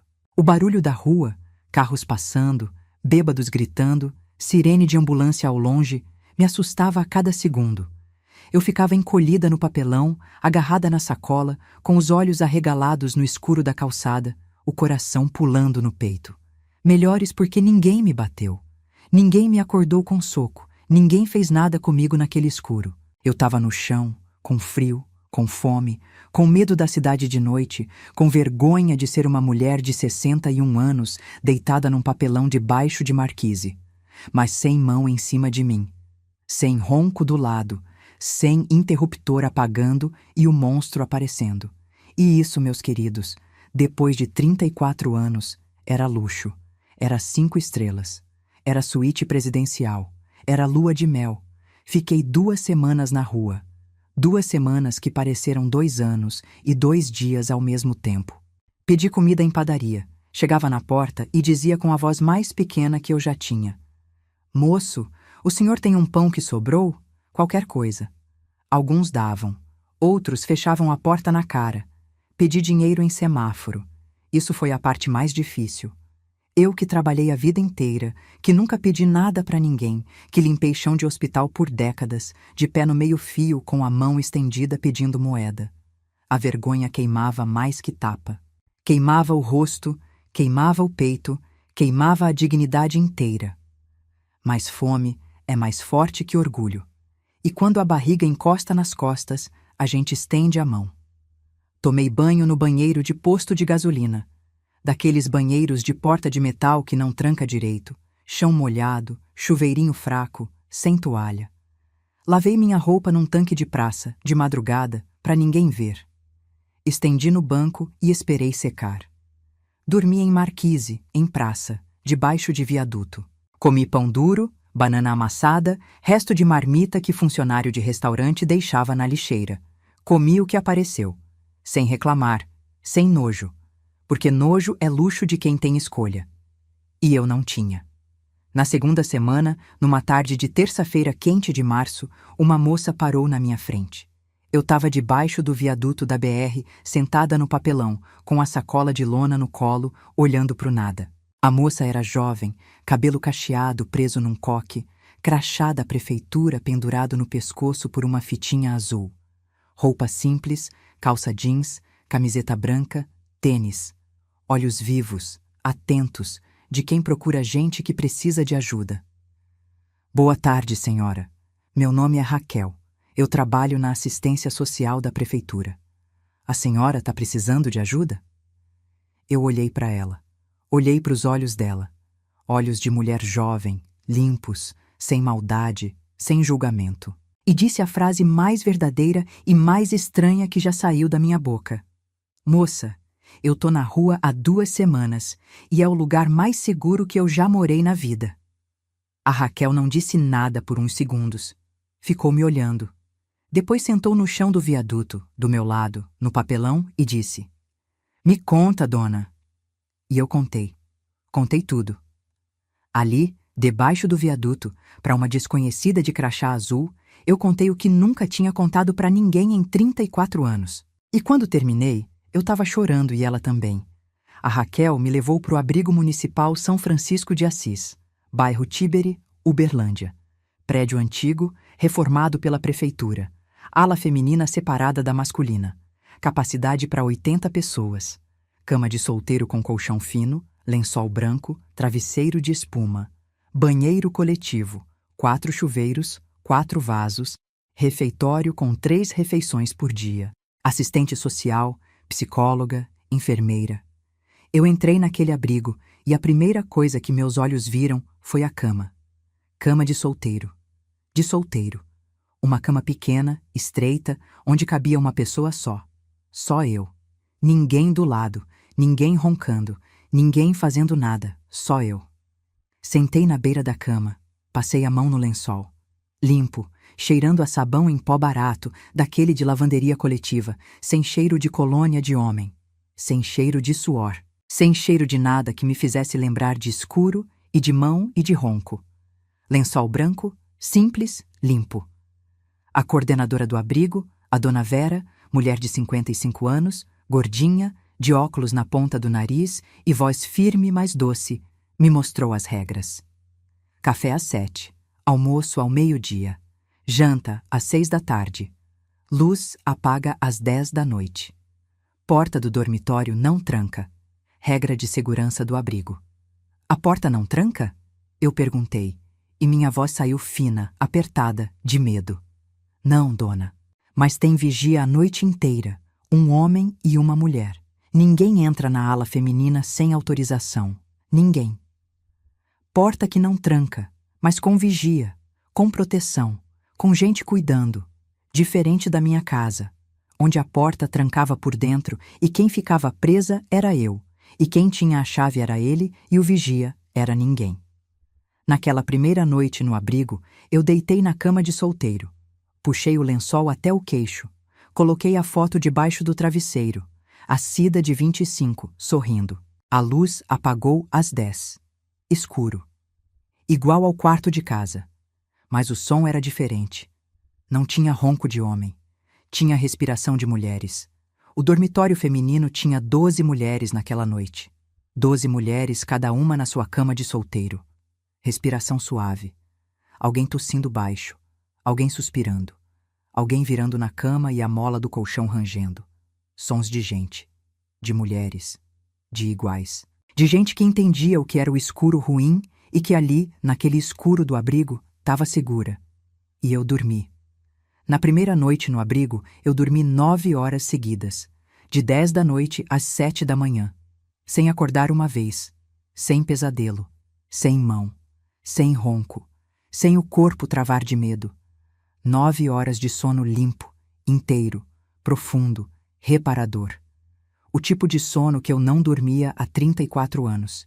A noite mais longa e mais curta da minha vida ao mesmo tempo. Longa porque meu corpo precisava daquele descanso como terra seca precisa de chuva. Curta porque quando acordei, eu queria mais. Queria dormir mais 9 horas. Queria dormir o resto da vida assim. De manhã, no refeitório, pão de forma, manteiga, café com leite num canecão de alumínio, sentada na mesa de fórmica, com garfo, com prato de plástico, com outras mulheres ao redor. Ninguém gritando, ninguém reclamando.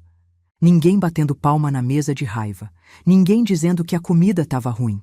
Só mulheres comendo em silêncio, com o silêncio bom de quem não precisa mais ter medo de fazer barulho.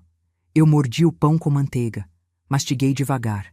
Senti o gosto da manteiga derretendo no pão morno. Senti o café quente descendo pela garganta. E chorei. Lágrimas caindo no prato, molhando o pão.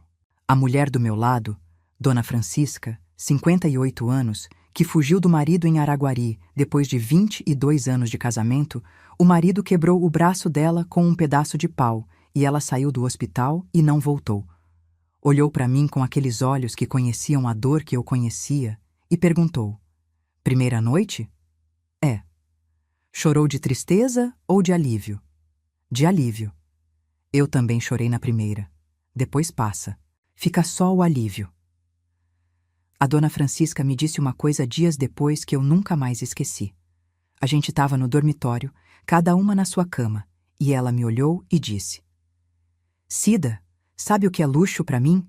Dormir de barriga para cima.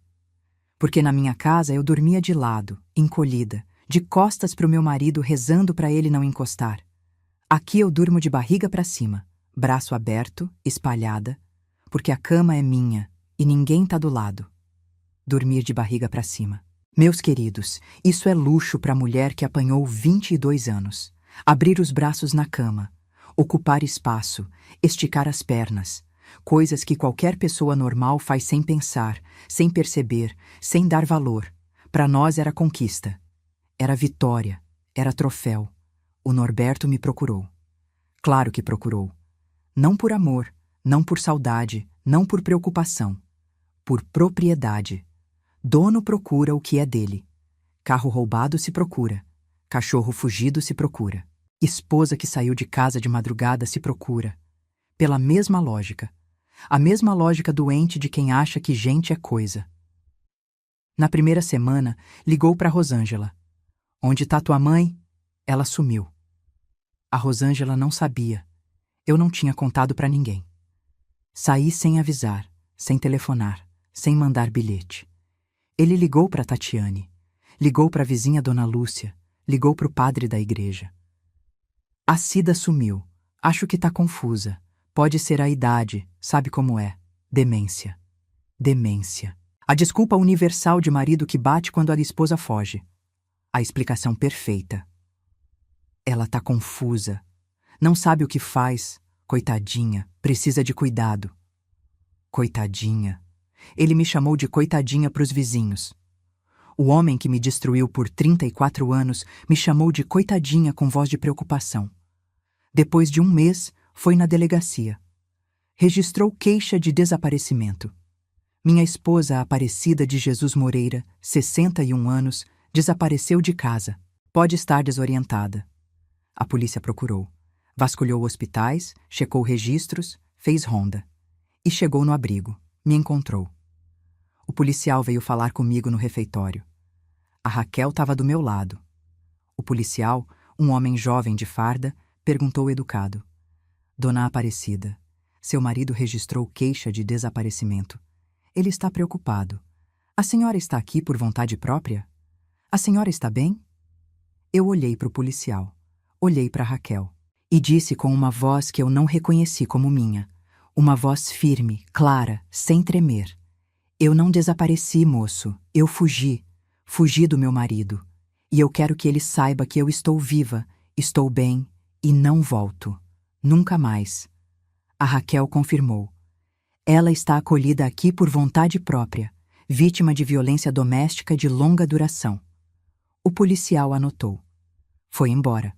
Comunicou o Norberto que a esposa estava localizada e não desejava contato. E o Norberto veio no abrigo. No dia seguinte. Chegou de carro, o Gol branco encerado de sempre, e parou na frente do portão. A dona Vera, a coordenadora, foi até o portão e barrou. Senhor, a sua esposa não deseja contato. O senhor não pode entrar nesta instituição. Ele ficou na calçada e gritou. Gritou meu nome como quem grita o nome de um cachorro que fugiu. Cida! Cida! Volta pra casa! Tu tá louca, mulher! Cida! A mesma voz, a mesma boca. A boca que de manhã dizia bom dia e de noite dizia as coisas que dizia. A mesma voz que sussurrou no altar: Você é minha. A mesma. Eu ouvi da janela do refeitório, parada atrás da cortina fina, segurando o pano com os dedos, espiando entre as frestas. A dona Francisca veio do meu lado, segurou meu braço e disse: Não vai lá. Ele não entra aqui. Tu tá segura. E eu fiquei. Fiquei atrás da cortina, ouvindo ele gritar, e pela primeira vez na vida eu ouvi aquela voz de fora, de dentro de um muro, protegida, longe, e a voz que durante 34 anos me paralisava de medo agora soava pequena, distante. como latido de cachorro atrás de muro alto. Faz barulho, mas não morde. Ele foi embora. Voltou 3 vezes nas semanas seguintes, sempre gritando, sempre barrado. Na 4ª vez, Dona Vera chamou a polícia. Se o senhor voltar mais uma vez, solicito medida protetiva e o senhor será detido por descumprir. Ele não voltou. O dono desistiu quando a propriedade ganhou muro e portão. A Raquel me levou na delegacia da mulher. Eu sentei na cadeira de plástico na frente da delegada.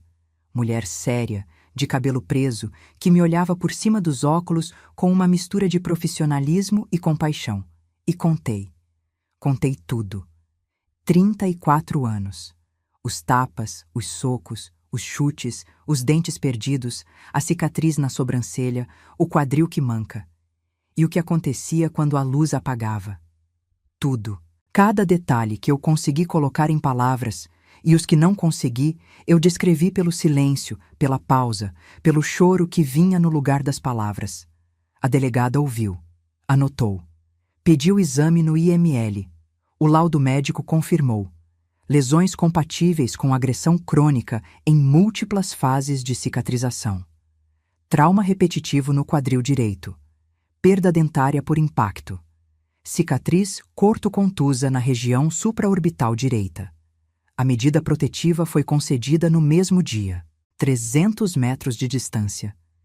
Ele não podia se aproximar de mim, nem do abrigo, nem me telefonar, nem me procurar por terceiros. Mas preso? Não, porque as agressões eram antigas, sem flagrante, sem boletim de ocorrência anterior. Eu nunca tinha ido numa delegacia em 34 anos de casamento.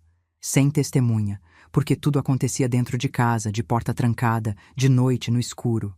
A palavra dele contra a minha.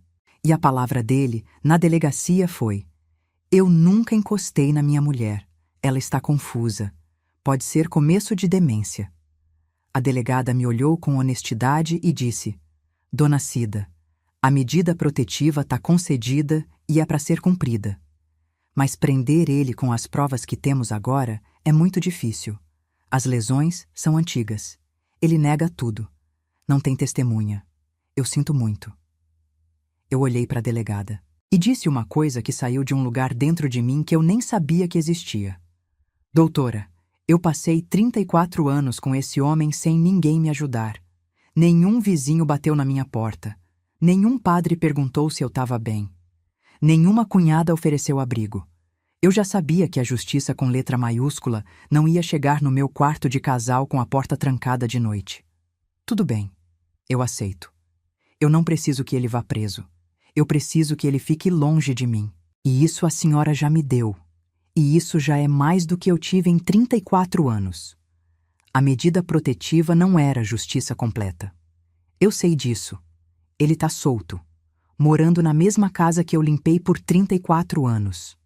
Dormindo na mesma cama onde me destruiu por 12.400 noites. Lavando o carro no sábado, indo na padaria comprar pão, sendo chamado de boa gente pelos mesmos vizinhos que nunca perguntaram por que eu usava óculos escuros dentro de casa.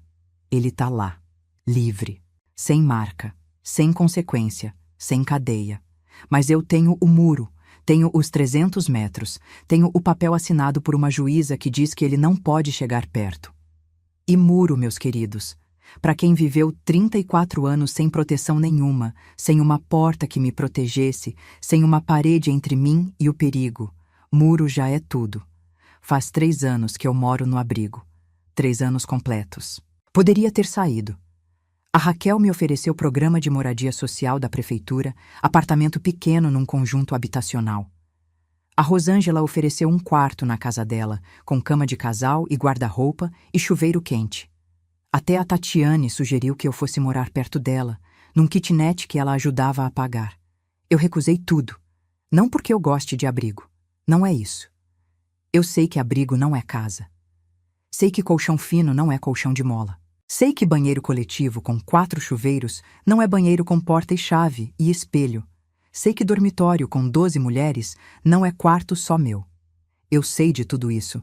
Mas aqui eu tenho as mulheres. A dona Francisca ainda está aqui. 61 anos agora, Vai fazer 62 em outubro. A gente toma café junto toda manhã na mesma mesa do refeitório, a mesa do canto, perto da janela. Conversa baixinho na hora do almoço sobre novela, sobre receita, sobre as dores no joelho que a idade vai trazendo. De noite, cada uma na sua cama, no escuro do dormitório, uma fala para outra. Boa noite, comadre. Boa noite. E dorme, sem ronco de homem, sem mão, sem medo, só respiração de mulher, só paz. Outras vieram e foram. O abrigo é porta giratória de dor, meus queridos. Entra mulher quebrada, com olho roxo e alma rasgada. Fica semanas, meses, às vezes anos. Depois sai.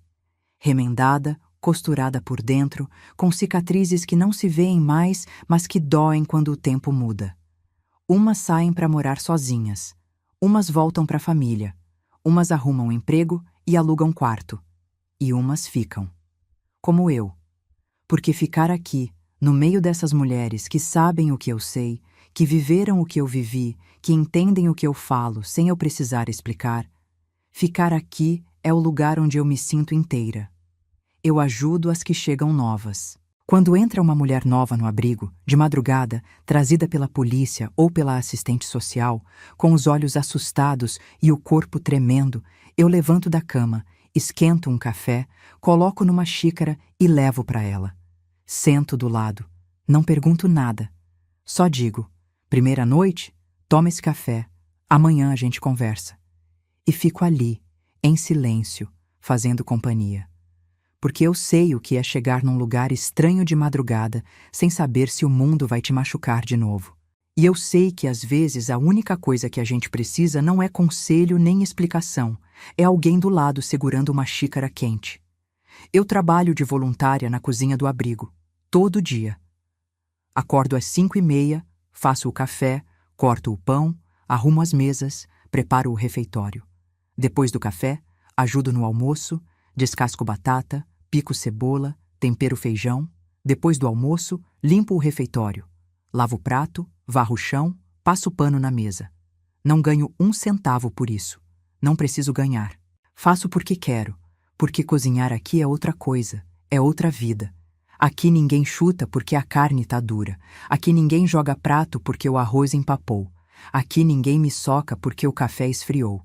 Aqui as mulheres sentam, comem e dizem: obrigada, dona Cida.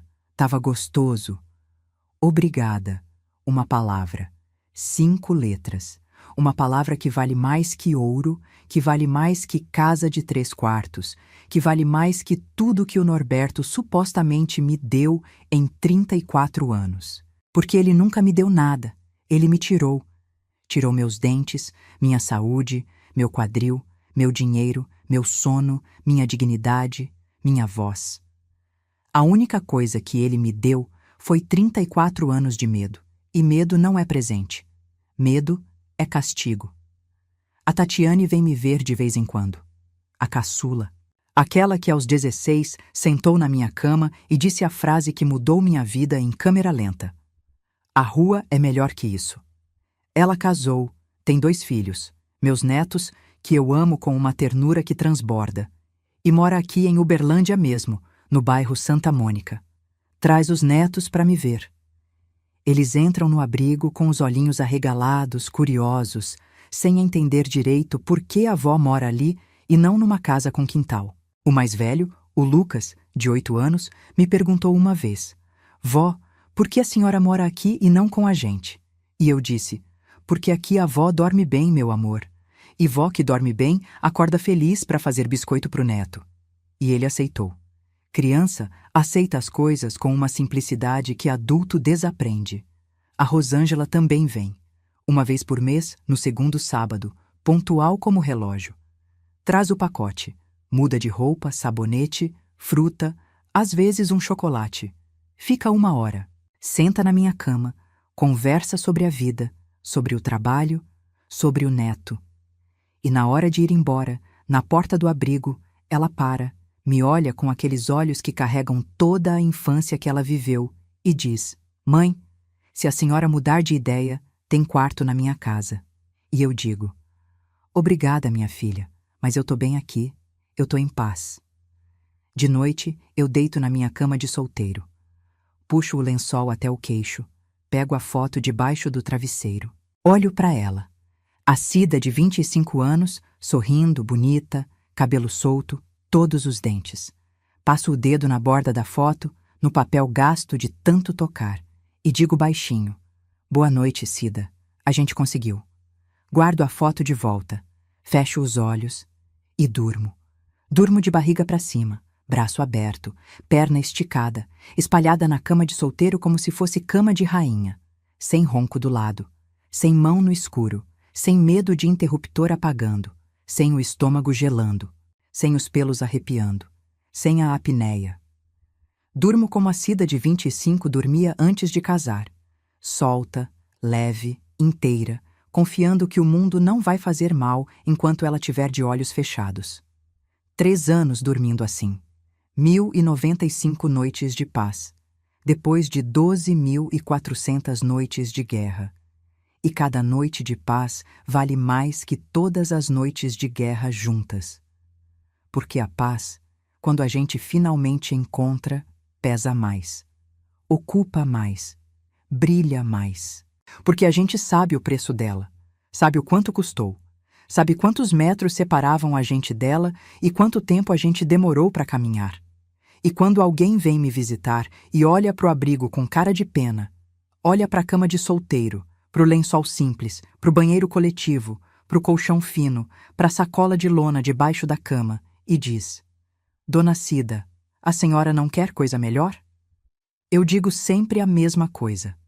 E não me canso de repetir: minha filha, melhor do que isso eu já tive.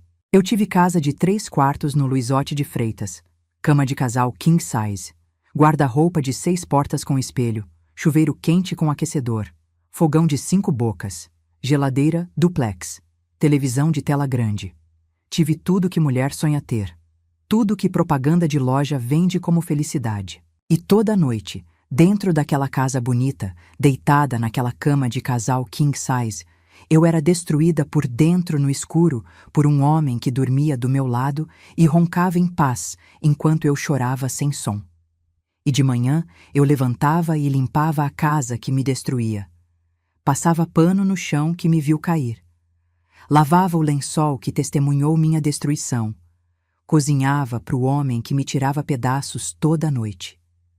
Aqui eu tenho uma cama de solteiro, um lençol, um travesseiro de espuma murcho, uma sacola de lona com 3 mudas de roupa, uma bíblia gasta e uma foto de quem eu era antes de casar.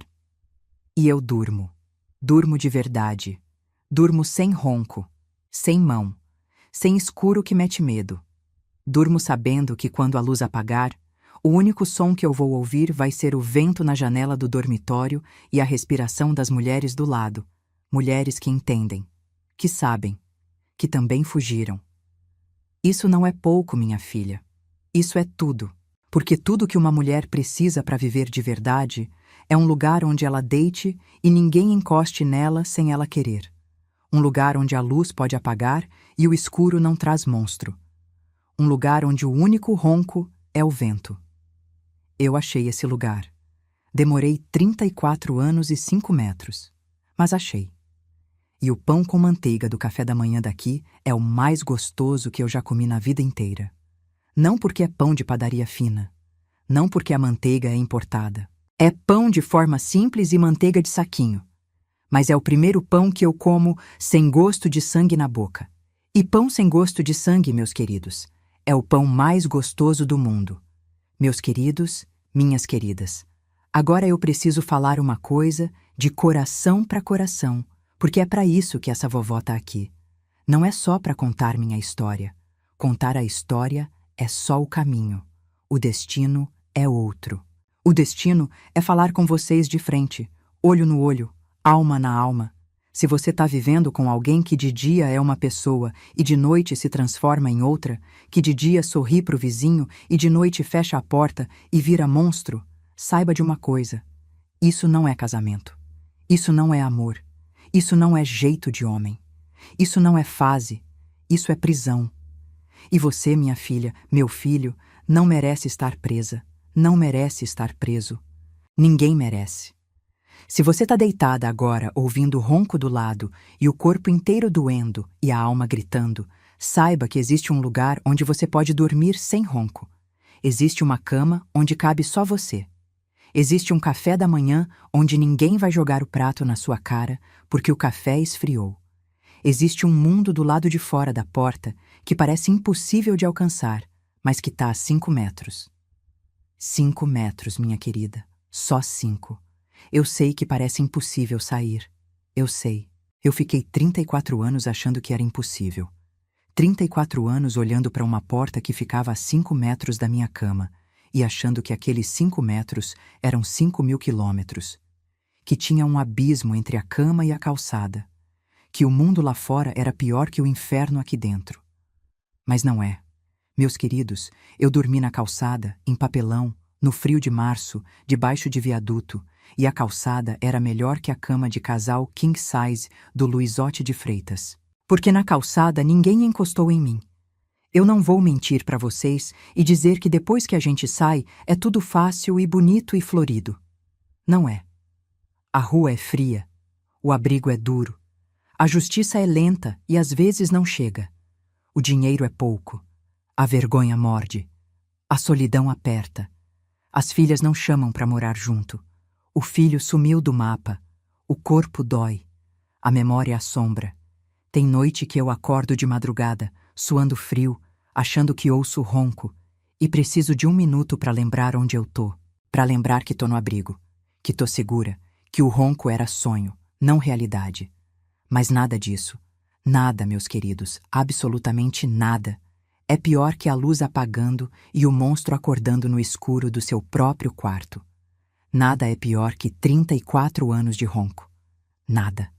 Eu sei que tem mulher assistindo esse vídeo agora que tá com o olho roxo escondido debaixo de maquiagem, que inventou desculpa pro colégio do filho sobre o lábio inchado, que diz pro médico que caiu da escada, que faz a conta que eu fazia. Quantos anos faltam? Quantas noites faltam? Quantos roncos faltam? Eu sei que tem mulher nesse exato segundo olhando para a porta da própria casa e contando os metros. Para essa mulher eu digo, anda. Anda esses metros. Agora. De madrugada, de manhã, de tarde, de noite. Com sacola de lona ou de mãos vazias. Com R$ 46 ou sem nada no bolso. Anda. Porque do outro lado daquela porta tem ar, tem sol, tem gente que ajuda. Tem assistente social que senta no chão do viaduto do teu lado e diz, me conta. Tem delegacia, tem abrigo, tem cama de solteiro com lençol limpo e sem ronco. Tem pão com manteiga sem gosto de sangue. Tem vida. Eu andei com 61 anos, com o quadril torto, com dente faltando, com cicatriz na cara, com R$ 46 e uma sacola de lona. E se eu tivesse andado com 27, no 4º mês de casamento, quando o primeiro tapa veio, eu teria tido 34 anos a mais de vida de verdade. 34 anos de sono limpo. 34 anos de pão sem sangue. 34 anos de porta aberta e ar no pulmão. Não espera 34 anos. Não espera nem 34 dias. Não espera nem 34 minutos. Levanta e anda. Agora. Porque cada noite a mais naquela cama é uma noite a menos de vida. E vida, minha filha, é a coisa mais preciosa que existe. E nenhum homem, nenhum marido, nenhum monstro de terno azul e carro encerado tem o direito de roubar a tua. Ah, e antes de ir embora, eu preciso pedir umas coisas para vocês, tá bom? Se essa história tocou o coração de vocês, se vocês ficaram até o fim ouvindo essa vovó contar o que eu contei, eu peço, se inscreve nesse canal agora. Aperta o sininho para não perder nenhuma história. Dá um like nesse vídeo, dá com força para ele chegar em mais gente. Porque cada pessoa que assiste é uma pessoa que pode reconhecer os sinais, que pode olhar para a vizinha de óculos escuros dentro de casa e perguntar, tá tudo bem de verdade? Que pode ser a Raquel de alguém, a mão que puxa outra mulher para fora do escuro. E nos comentários eu quero que vocês escrevam uma palavra só. Uma palavra que resume tudo que essa vovó de 68 anos aprendeu em 34 anos de inferno e 3 anos de paz. Escrevam: liberdade. Quem assistiu até o fim, quem ficou comigo desde o primeiro minuto até agora, escreve liberdade nos comentários, para eu saber que vocês estão comigo, para eu saber que a história da Cida do Abrigo chegou onde precisava chegar, para eu saber que minha voz, que ficou calada por 34 anos, finalmente está sendo ouvida. Façam isso agora. Não esperem mais um minuto, porque esperar é uma coisa que eu fiz tempo demais na vida. 34 anos esperando, e eu aprendi, da forma mais dolorosa que existe, que o tempo não espera a gente. A gente é que tem que parar de esperar e começar a andar. Eu conto minha história não para que sintam pena de mim. Pena eu não aceito. Eu conto para que prestem atenção. Atenção na vizinha que de repente parou de sair de casa. Na colega de trabalho que vive com óculos escuros e manga comprida mesmo no calor de janeiro. Na irmã que casou e sumiu e nunca mais atende ligação. Na mãe que está cada vez mais magra, mais calada, mais apagada, mais invisível. Prestem atenção no silêncio. Porque o silêncio de uma mulher que sofre não é paz, é medo. E medo tem som, meus queridos. Tem cheiro, tem forma, tem rosto. E se vocês prestarem atenção, se vocês olharem de verdade em vez de só ver, vocês reconhecem. Se você ou alguém que você conhece está vivendo situação parecida com a que eu vivi, saiba que em cada cidade, em cada estado, em cada país do mundo, existem pessoas e organizações preparadas para ajudar. Procure, pergunte, ligue, vá até a delegacia, vá até a assistência social, vá até a igreja, o posto de saúde, a escola. Conte para alguém, nem que seja sussurrando, nem que seja chorando, nem que seja escrevendo num bilhete. Fale, porque quem fala já deu o primeiro passo, e o primeiro passo é o mais difícil. Depois dele, os outros vêm. Eu garanto. Eu fui destruída, mas eu não fui destruída até o fim. Eu fui silenciada por 34 anos, mas minha voz voltou. Mais forte, mais firme, mais alta do que nunca. Eu fui trancada num quarto escuro com um monstro, mas a porta estava aberta o tempo todo. O tempo todo. Eu só não sabia que eu podia andar. Agora eu sei. E agora vocês sabem também. A dignidade e o direito de dormir em paz são coisas de todo ser humano. Não importa onde você nasceu, não importa a cor da sua pele, não importa a sua religião. Não importa se você tem muito dinheiro ou se não tem nada. Toda mulher merece uma cama onde ela deite e ninguém encoste nela sem ela querer. Toda mulher merece um café da manhã sem medo. Toda mulher merece respirar sem pedir permissão. Eu sou a Cida, Aparecida de Jesus Moreira. Tenho 68 anos. Moro num abrigo para morador de rua em Uberlândia, Minas Gerais. Durmo numa cama de solteiro, com lençol do abrigo e travesseiro murcho do abrigo. E debaixo desse travesseiro murcho tem uma foto de uma mulher de 25 anos, sorrindo, com todos os dentes, sem cicatriz. Aquela mulher sou eu. Aquela mulher ainda sou eu. Porque debaixo de tudo que ele fez, debaixo de 34 anos de escuridão e ronco e dor, eu sobrevivi. Eu tô aqui, sentada nesse refeitório, arrumando essas mesas, fazendo esse café, contando minha história, respirando ar de fora, dormindo de barriga para cima. E se eu conseguir, vocês também conseguem.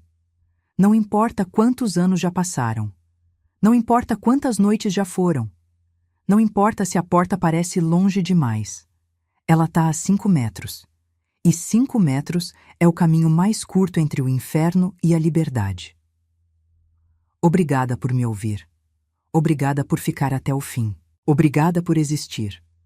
Dessa vovó que dorme de barriga para cima, braço aberto, espalhada na cama de solteiro como se fosse cama de rainha. Da Cida, com todo o amor que sobreviveu. Que Deus abençoe cada um de vocês. E que toda noite de vocês seja de sono limpo, sem ronco e sem medo.